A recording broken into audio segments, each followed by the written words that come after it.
Mungkin bagi Mbak Enji itu nggak ada pengaruhnya karena Mbak Enji sudah 10 tahun di penjara dan itu dia nggak dapat apa-apa. Gitu. Tapi bagi kami, bagi masyarakat Indonesia, setidaknya ajari kami untuk tidak memilih orang-orang ini. Jangan sampai orang-orang yang big boss, big name, mastermind dari korupsi Hambalang yang tidak terjerat hukum sampai sekarang, itu kemudian masih kita berikan suara untuk 2024 nanti.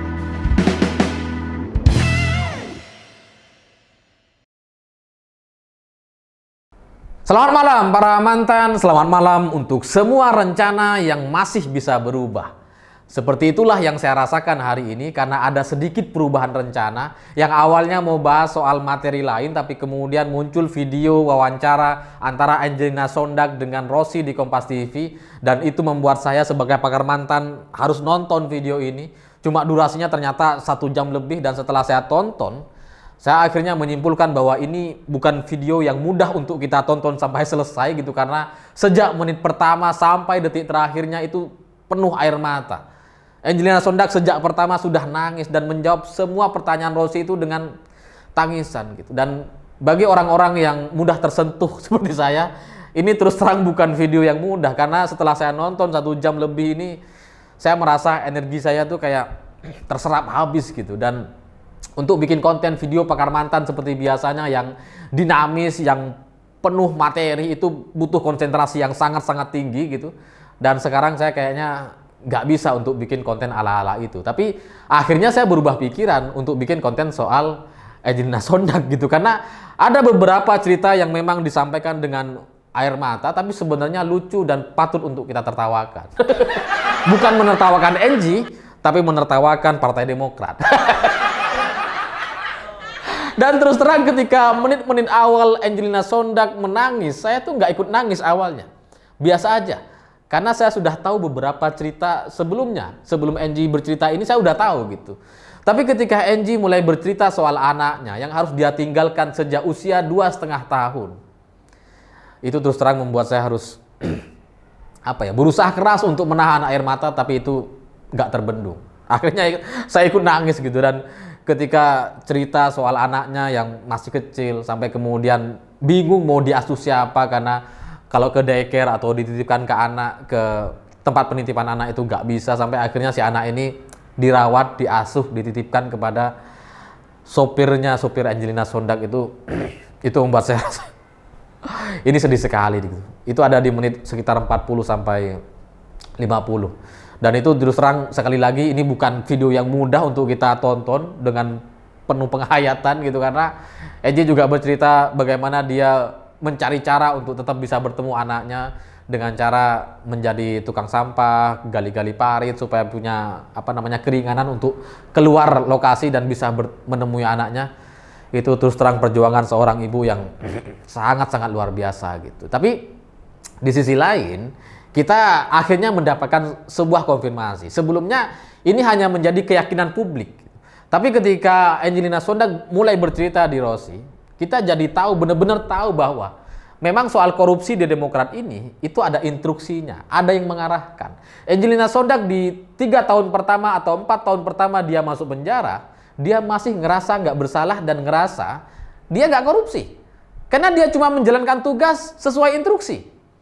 Cuma Angie ini nggak nyebut instruksi siapa. Yang pasti instruksi dari Partai Demokrat. Dan Angie ini nggak jawab Partai Demokrat, cuma partai. Gitu ya. Dari 1 jam video Angelina Sondag dengan Rossi, meskipun berkali-kali bahas soal partai, tapi nggak pernah disebutkan Demokratnya gitu. Mungkin saking anaknya. Sama seperti kita gitu yang sudah muak sekali dengan nama mantan gitu ya. Rasanya kan kalau kita ketemu sama orang lain yang namanya mirip, kita ingin ikut marah gitu ya. Nggak pengen nyebut-nyebut namanya gitu. Sama kayak Angie ini gitu. Dan menurut Angie, dia di posisi yang keliru waktu itu karena tidak bisa menolak. Jadi artinya korupsi-korupsi yang terjadi dan dilakukan oleh Angelina Sondag ini itu adalah instruksi dari atasannya. Atasannya ya pasti Demokrat lah. Kalau Gerindra kan nggak mungkin. Angie kan orang Demokrat, masa diperintah sama Gerindra? Nggak bisa gitu. Dan ada sisi cerita lucu yang sebenarnya ini mungkin luput dari perhatian Rossi gitu, karena ketika Angie bercerita dia sebagai putri Indonesia yang penuh prestasi waktu itu, dia kan sempat juga peduli lingkungan gitu, sampai ngurusin orang hutan, main-main di kali gitu. Itu ternyata bagi Angie sudah bisa membuat dia bahagia waktu itu. Tapi kemudian pindah haluan, pindah lingkungan, dan bertemu dengan orang-orang, kata Angie ini kayak gini, dan bertemu dengan sekelompok yang saya pikir manusia.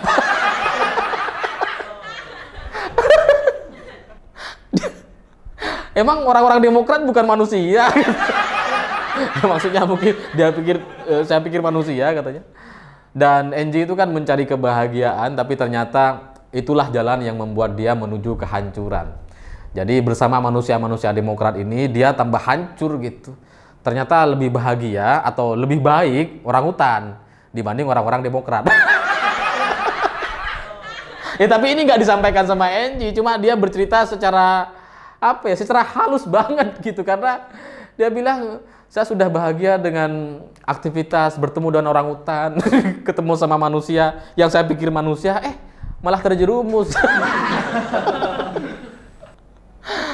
Ya kasihan sih, kasihan sama Angie, tapi Demokratnya kan lucu. Dan ini menunjukkan betapa buruknya Partai Demokrat waktu itu. Sampai sekarang sih kayaknya gitu, karena Andi Malarangengnya udah ditarik jadi penasehat Demokrat sekarang. Keluar dari penjara, masuk lagi menjadi elit Demokrat. Sementara Angie nggak dianggap nih, dibiarin gitu. Ini kan ada perbedaan perlakuan dari Partai Demokrat atau SBY gitu. Ya nggak tahu lah untuk alasan apa, tapi ini menarik ketika Rossi bertanya lagi soal video kampanye katakan tidak, katakan tidak. Padahal setelah itu semuanya korupsi. Ya Angie menjawab, ya saya sudah selesai dengan itu dan saya tidak mau drama lagi. Maksudnya semua video-video kampanye katakan tidak pada korupsi itu cuma drama gitu. Aslinya ya korupsi. Karena bagi Angie di 3 tahun atau 4 tahun pertama ketika dia nggak ngerasa bersalah, dia nggak korupsi gitu ya. Setelah bertahun-tahun menunggu keadilan, menunggu kebenaran terkuak, dia akhirnya menyadari bahwa memang ini adalah tindakan korupsi dan dia harus terima sekarang gitu. Tapi kalau ngelihat orang-orang yang ada dalam video katakan tidak pada korupsi itu gitu ya, itu kan semuanya udah masuk gitu. Seperti Angelina Sondag masuk, Anas Urbaningrum, Andi Malarangeng ada di situ juga masuk, Ibas juga. Ibas masuk nggak ya? Oh Ibas izin waktu itu, izin. Sampai sekarang izinnya nggak masuk-masuk. Anak presiden soalnya bisa izin. Ibas izin gitu. Dan ini semakin menguatkan cerita soal Angelina Sondag, soal Ibas gitu, soal pangeran lengan panjang Pangeran Cikias gitu. Karena dulu tuh pernah di pengadilan 10 tahun yang lalu, sekitar 10 tahun yang lalu tuh Angelina Sondag ini kan menyebutkan bahwa memang dia diinstruksi atau disuruh atau direstui oleh Ibas untuk melakukan aksi-aksi ini. Pangeran Ibas kata Angie gitu ya. Dan di pernyataan selanjutnya di Rossi kemarin, Angie juga bercerita bahwa untuk melakukan korupsi itu tidak bisa sendiri. Tidak bisa sendirian. Ada banyak kebenaran yang belum terungkap. Ada banyak orang-orang yang sebenarnya terlibat tapi kemudian belum mendapatkan keadilan. Yang dimaksud ya pasti Ibas gitu. Cuma nggak disebut sama Angie sekali lagi. Karena ya siapa lagi gitu. Kalau yang lain kan misalkan Anas udah masuk. Ketua, bendahara, wakil sekjen masuk semua. Sekjennya yang nggak masuk. Izin. Dan gara-gara ini, kata Angie, gara-gara cerita yang belum selesai atau cerita yang sebenarnya memberikan instruksi big boss di balik semua korupsi Hambalang ini, kan ada mastermind-nya gitu. Ada orang yang sangat-sangat bertanggung jawab, sangat berkuasa, sangat powerful, tapi kemudian tidak tersentuh hukum sampai sekarang. Kata Angie, saya bertahun-tahun menunggu keadilan, saya pikir itu akan datang setahun, 2 tahun, menghitung hari, tapi kemudian sampai sekarang itu nggak ada keadilan. Dan dia mulai bertanya-tanya apakah ada keadilan dan kebenaran di negara kita. Ya karena nggak tersentuh Big Boss-nya gimana. Dan Big Boss yang dimaksud gitu ya. Kalau banyak juga orang bertanya-tanya siapa Big Boss dari Hambalang ini? Ya siapa lagi? Presiden yang waktu itu berkuasa ya SBY. Ketua partai yang waktu itu berkuasa menggantikan Anas SBY. Siapa lagi coba? Siapa lagi? Pengurus partai, satu-satunya pengurus partai pusat yang tidak masuk ke dalam kelas kelas KPK gitu ya. Cuma Ibas gitu. Ya siapa lagi? Masa mau aktor lain sih gitu ya. Jadi ini sebenarnya sebuah cerita yang dikonfirmasi, sebuah cerita yang kebenaran gitu. Tapi kurang karena nggak disebutin namanya. Tapi kita semua satu Indonesia tahu. Kita udah tahu semua bahwa yang dimaksud itu ya Big Boss itu ya siapa lagi? Masa Pak Jokowi masih Solo waktu itu masih jadi wali kota Solo kan nggak mungkin gitu. Masa Prabowo nggak mungkin, Gerindra. Masa Gerindra ngurusin Demokrat? Ya tapi saya heran kenapa nggak disebut ya? Kenapa nggak disebutkan aja gitu?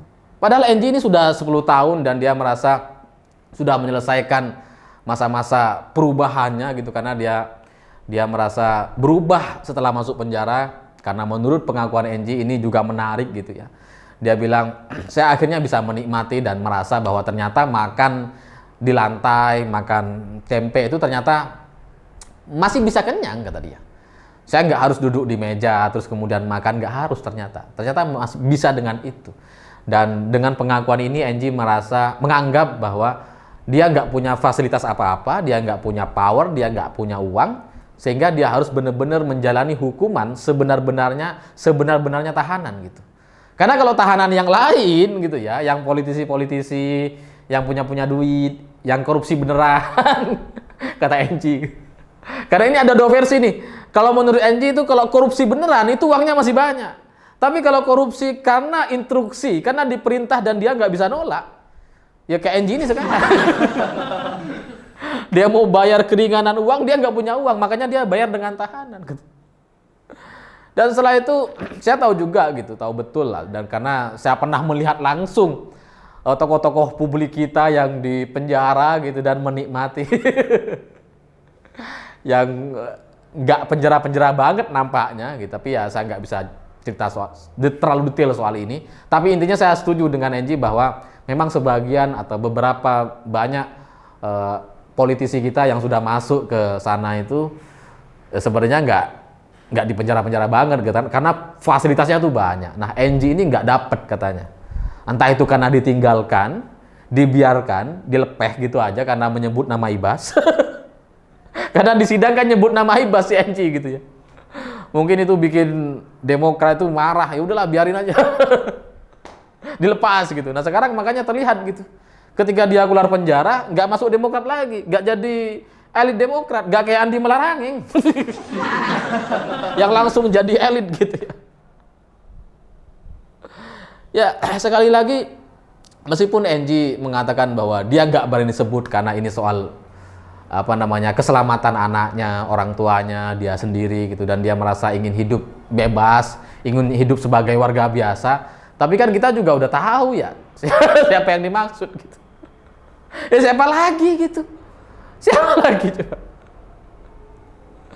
Dan cerita soal menjadi justice kolaborator ini kan sempat ditanyakan juga sama Rossi gitu. Dia bilang, saya sudah mengajukan justice kolaborator. Artinya membuka soal fakta-fakta baru, data-data baru. Cuma nggak diterima, ditolak gitu. Sehingga NG ini harus menjalani hukuman 10 tahun di penjara. Lebih lama dari Nazarudin. Karena Nazarudin itu meskipun vonisnya lebih lama, tapi menjadi justice kolaborator, jadinya mendapatkan banyak keringanan hukuman, banyak potongan gitu. Nah NG dikit potongannya karena nggak bisa jadi justice kolaborator. Alasannya karena nggak ada data yang baru, nggak ada fakta baru. Ini mungkin banyak orang nggak paham gitu ya. Data-data yang baru ini yang dimaksud adalah tidak ada nama yang bisa dijadikan tumbal lagi. Ya karena kalau dulu si Nazarudin gitu kan, itu kan membuka banyak cerita. Makanya kemudian NG masuk, Anas Urbaningrum masuk, ya gara-gara ini Nazarudin. Nah kalau NG mau buka Ibas nggak bisa. Ibas nggak bisa masuk, bisa izin. Dan di akhir video ini yang selama 1 jam lebih, Angelina Sondag ini sempat dipancing soal SBY gitu ya. Emangnya Mbak Angie ini masih mau berkomunikasi nggak dengan senior-senior seperti SBY? Tentu mau gitu. Asalkan Pak SBY-nya mau. Mungkin Pak SBY udah nggak mau gitu ya ketemu Mbak Angie. Tapi ucapan Angie yang mendoakan agar Pak SBY sekeluarga sehat, agar mendapatkan mau berterima kasih dan meminta maaf kepada Pak SBY, berterima kasih karena sudah diberikan pelajaran dan meminta maaf karena sudah mencoreng nama Demokrat atau nama SBY gitu ya. Bukan karena ada korupsi, mencoreng. Kalau korupsinya kan intrusi partai. Ya cuma itu kemudian nggak disebutkan sama Angelina Sondag gitu. Siapa nama-nama yang mastermind atau big boss di balik ini. Di akhir video dia bilang, saya punya namanya, saya punya nama-nama itu dan akan terus saya ingat. Tapi saya tidak merasa sekarang masih belum bisa menyebutkan itu dan tidak ada urgensinya bagi Angelina Sondag untuk mengatakan itu. Karena sudah selesai, sudah 10 tahun yang lalu. Dan mungkin juga semua orang sudah dengar soal itu katanya. Tapi mungkin begini pesan saya kepada Mbak Angelina Sondag atau siapapun teman-teman Mbak Angie di sekeliling Mbak Angie yang mungkin nonton video ini. Saya punya pesan seperti ini. Seperti yang saya bilang di awal, semua rencana itu masih bisa berubah. Mungkin apa yang disampaikan oleh Mbak Angie dianggap kebohongan karena Mbak Angie sudah melakukan bukan pra peradilan, banding, kemudian PK dengan fakta-fakta itu dan kemudian dianggap sebagai sebuah kebohongan dan nggak diterima. Tapi percayalah bahwa di kehidupan nyata, di dunia nyata sekarang, itu agak berbeda dengan sidang pengadilan. Kalau pengadilan mungkin masih bisa memutuskan benar dan salah, tapi kalau soal opini publik, mari kita coba dulu. Meskipun itu fakta-fakta baru, meskipun itu cerita-cerita lama, tapi kalau disampaikan sekarang, bisa jadi itu masih ada efeknya terhadap Partai Demokrat. Mungkin bagi Mbak Angie itu nggak ada pengaruhnya karena Mbak Angie sudah 10 tahun di penjara dan itu dia nggak dapat apa-apa. Gitu. Tapi bagi kami, bagi masyarakat Indonesia, setidaknya ajari kami untuk tidak memilih orang-orang ini. Jangan sampai orang-orang yang big boss, big name, mastermind dari korupsi hambalang yang tidak terjerat hukum sampai sekarang, itu kemudian masih kita berikan suara untuk 2024 nanti. Jangan sampai gitu. Jangan sampai misalkan orang yang tidak ketangkep sekarang nanti masih jadi anggota DPR, masih bisa main anggaran, jangan gitu. Jadi coba ini kita ubah gitu. Saya sangat yakin cerita-cerita Mbak Angie ke depan, apalagi jelang 2024, itu sangat-sangat dibutuhkan. Pelajaran bagi masyarakat Indonesia untuk tidak mengulangi kesalahan yang sama 10 tahun yang lalu. Itu pasti sangat berguna bagi kita gitu. Jadi gimana? Bagi saya ide ini cukup bagus untuk dilanjutkan, untuk direalisasikan gitu karena kunci dari membereskan orang-orang atau masalah-masalah yang dulu pernah menjerat Mbak Angie 10 tahun yang lalu itu masih bisa dikasih peringatan atau keadilan gitu. Ya karena katanya Mbak Angie sudah bertahun-tahun menunggu di penjara, menunggu kebenaran, nggak terungkap. Tapi semesta pada akhirnya menunggu waktu, kata Mbak Angie. Saya menunggu waktu, semesta bisa membuka soal ini. Membuka kebenaran-kebenaran soal ini. Ya bagi saya gitu ya, kebenaran itu bisa dibuka dengan cara dibuka kuncinya atau kita dorong. Nah dorongnya ini ya dengan cerita-cerita Mbak Angie. Mbak Angie kan sudah nggak punya beban lagi. Udah di penjara 10 tahun gitu. Dan kalaupun misalkan Mbak Angie menyebut nama-namanya, menyebut nama-nama mastermind di balik semua ini, untuk kehidupan sekarang gitu ya, di tengah sosial media yang begitu masifnya, saya rasa tidak mudah mengancam-ngancam orang seperti rezim sebelumnya gitu. Nggak akan mudah gitu. Jadi kalau Mbak Angie mau sebutin namanya, ya sebenarnya kita udah tahu, di satu Indonesia udah tahu. Tapi kan perlu disebutin gitu. Biar terkonfirmasi, biar 2024 nanti kita menghindari orang-orang seperti ini gitu ya, mastermind di balik ini atau keluarga-keluarganya, jaringan-jaringannya agar tidak berkuasa dan tidak pernah ada lagi di Indonesia. Maksudnya nggak pernah menjabat lagi di Indonesia.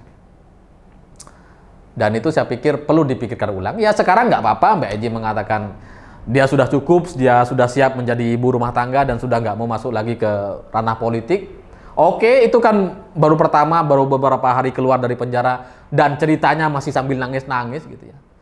Tapi kan bulan depan, 4 bulan lagi, setahun lagi masih bisa berubah. 2024 masih ada waktu untuk menyelesaikan masalah-masalah ini dan memberikan pelajaran kepada orang-orang yang sudah membuat Angelina Sondag serumit itu kehidupannya gitu. Karena ya bayangkanlah putri Indonesia cantik dengan beragam prestasi gitu, tiba-tiba masuk penjara 10 tahun di penjara, keluar udah selesai. Kasihan banget gitu. Jadi daripada kita hanya bisa diam gitu ya, yang mending suarakan. Ya meskipun sekali lagi kita udah tahu dan kita gemes rasanya pengen memubarkan partai itu. Ayolah kita kolaborasi. Kalau Mbak Enji ditolak justice kolaborator, sekarang kita kolaborasi antara Mbak Enji dengan masyarakat Indonesia untuk sama-sama menolak mastermind atau politisi-politisi yang terlibat dalam korupsi Hambalang dan sampai sekarang masih belum ketangkap atau masih izin. Saya pikir itu. Terima kasih sudah menonton. Jangan lupa subscribe, like, dan komen. Begitulah kura-kura.